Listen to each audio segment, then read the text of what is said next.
think I speak for most people when I say the original Uncharted was great, but not without its flaws. Naughty Dog's reputation meant that a sequel was inevitable, and upon release it was the subject of high praise from critics and players alike. But was it deserving of it?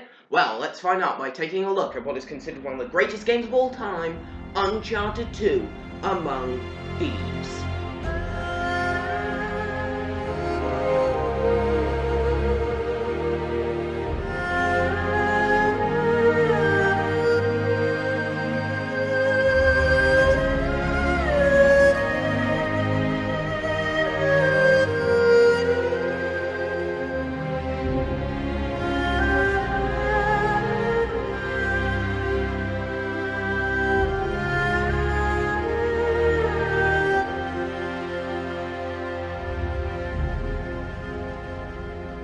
When I say this game has been the subject of high praise, I really do mean that.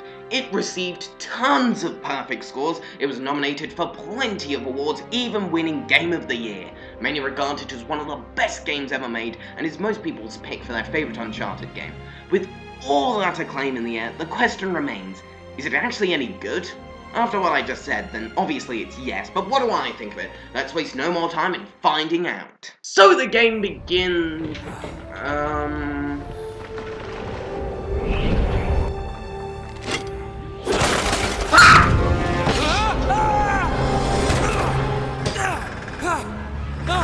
my god! And the gameplay begins as we climb up a train hanging off the edge of a cliff! Nearly there, nearly there, nearly there, nearly there, nearly there! Oh! Anyway, after that literal cliff... Ah!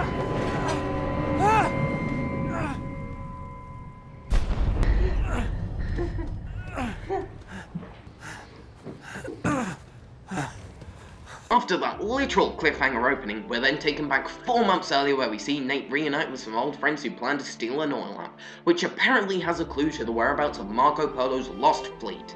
They break into the museum and one stealth mission later, it is revealed that inside the lamp is a map leading to a clue which would in turn lead them to the lost city of Shambala. And we have our adventure, which pits Nate and his allies against a war criminal, some attack choppers, and much more as they edge ever closer to uncovering the truth that lies behind Shambala's doors. Once again, we have a great plot that doesn't blow the original out of the water, but it's more on par. In similar fashion to the first game, the characters really carry the story along.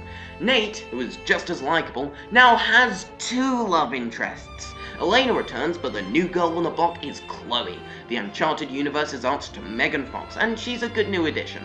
Sully also makes a comeback from the first game, but feels more like a cameo, which is disappointing. There's a couple more who don't leave much impression, but then we have the villain. We've gone from really boring villains in the last game to a meh villain this game. He's memorable but not very interesting, which is partly because he's nothing more than a walking, talking cliché. Facial scars? Check. Strong accent? I have not come this far to be thwarted by your incompetence. Check. Mindlessly kills his own men? Check. Never kills main character? I should have killed you myself when I had the chance. Check. Has an appreciation for other terrible people? Genghis Khan, Hitler, Stalin, Pol Pot, they were all great men. I think we're on to a winner here. Sets up elaborate death traps that give the main character plenty of time to escape. Oh no, looks like Lazarevich won't be walking away with our jackpot today. Join us after the break to see if Dr. No can do any better. We don't see too much of him though, so the focus is where it should be, our fantastic main characters. And the writing is just as witty and funny as the first game. Another nice touch to the story is that you explore more locations than just one island. There's a museum, another jungle, a city at war, a Tibetan village, an ice cave, the list goes on and they all look fantastic. Even more so than the original with the big variety of locales you'll be feasting your eyes on.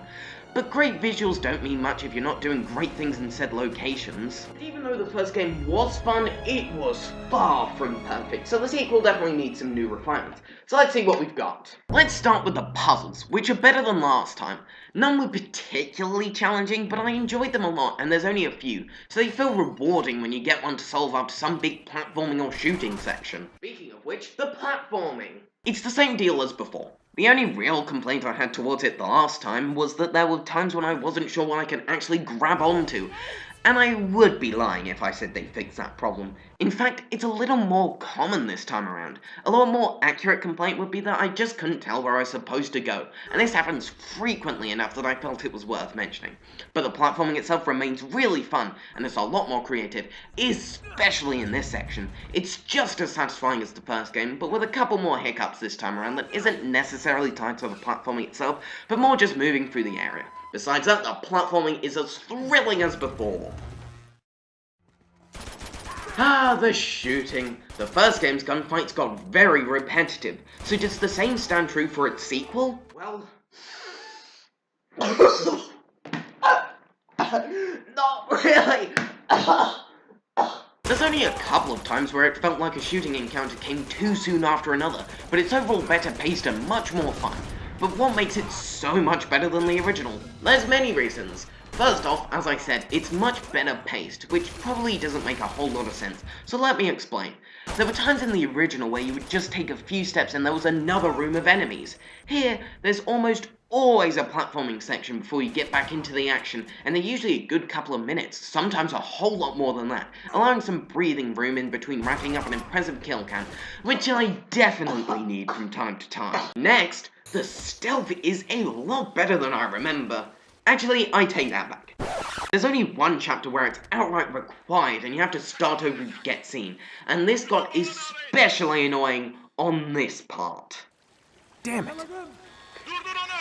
What? But I didn't even see the guy! Aside from that annoyance, I really enjoyed trying to take out my enemies silently.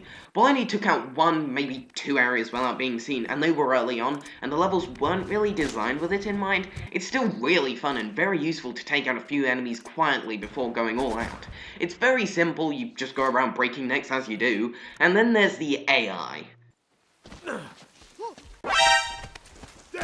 least they're patient. There's also some new additions in the gunfights themselves. There's a host of new gun types, a shield to getting close, and my personal favourite, the propane tank, which results in possibly the most epic kill in gaming history. Michael Bay to the... On the subject of epic, this game made the use of interactive set pieces common in AAA action titles, and for good reason, as these parts are awesome! The best part is that it's you in the middle of these crazy situations, and you get to control it. And some of these parts are just breathtaking, in a good way for most. They're fun, thrilling, intense, they're just a great time. From everything I've said, you've likely come to the conclusion that Among Thieves blows everything about the original out of the water. And yeah, it kind of does, but that doesn't make it a perfect adventure. As I said earlier, I couldn't tell where to go and what was handled a few times too many. I'll admit that a few of them feel like my fault, but there's also plenty I'll blame on the game. There's also plenty of deaths that feel cheap, especially when enemies are coming in from most directions, but I can generally tolerate these. What I can't tolerate are the deaths caused by hand-to-hand combat.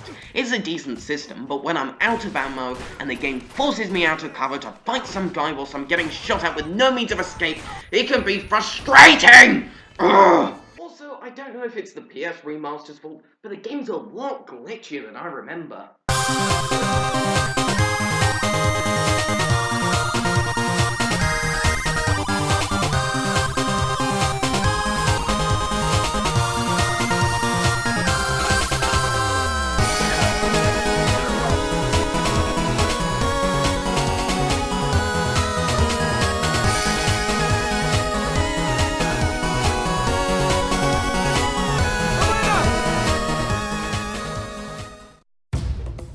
To conclude, the only word to describe this game with is epic. You can also select from fantastic, engaging, fun, and thrilling if you so wish.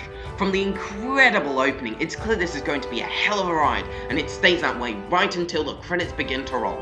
Does it have flaws? Minor ones that are noticeable enough, yeah, but that doesn't distract from the sheer awe and spectacle of this breathtaking journey. This game should be a template for how to make a sequel. Take what made the first good and make it 10 times better. Uncharted 2 gets a gold award and a 94%, and my highest recommendation for any PlayStation owner, even those who may have found the original mediocre. Trust me, you ain't seen nothing yet.